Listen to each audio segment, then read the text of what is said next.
2, 1, start.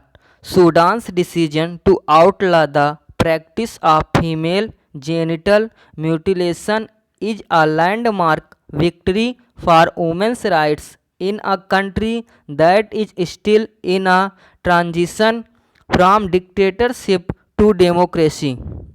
The development follows the transitional government's decision to scrap the repressive social codes and humiliating penalties that targeted women during the nearly 30-year dictatorship of Umar al-Bashir, which fell last year amid protests. Hundreds of Sudanese professionals who spearheaded the protests had clamored for a broad-based and inclusive constitutional order. The new measure, which entails punishment with a fine and a prison sentence, must still be approved by the Supreme Council, made up of civilians and military officials that oversees the democratic transition.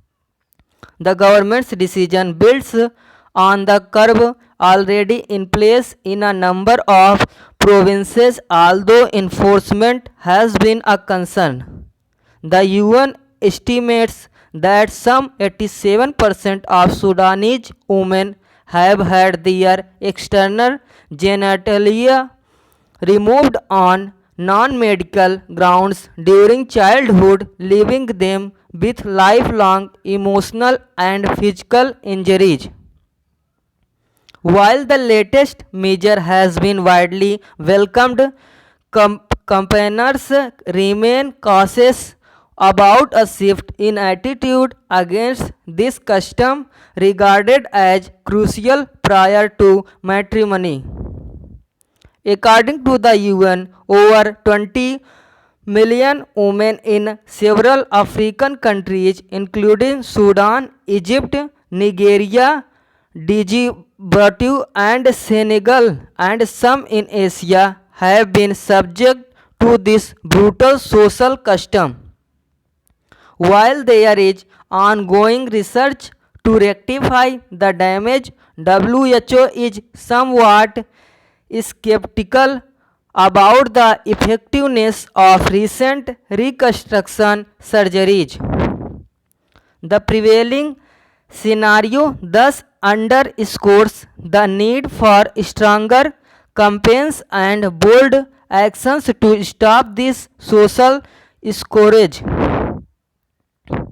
Even in countries where FGM is outlawed, enforcement remains an issue.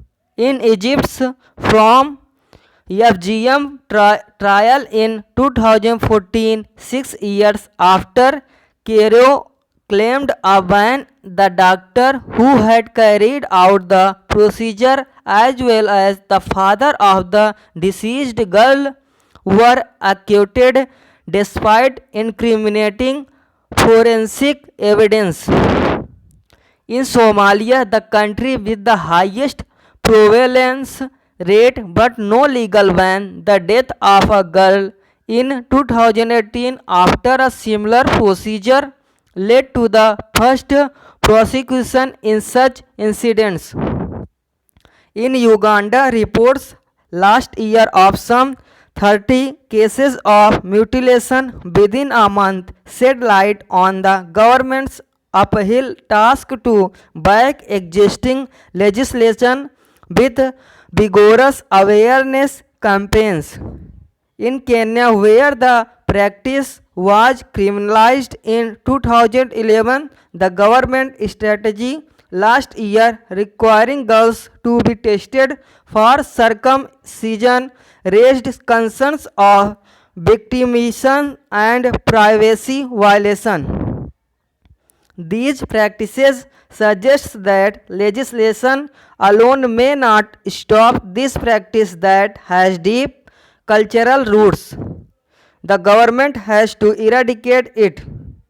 sustaining the country's progressive currents and democratic transition would be crucial to consolidate the gender reforms it has introduced in recent months. Stop.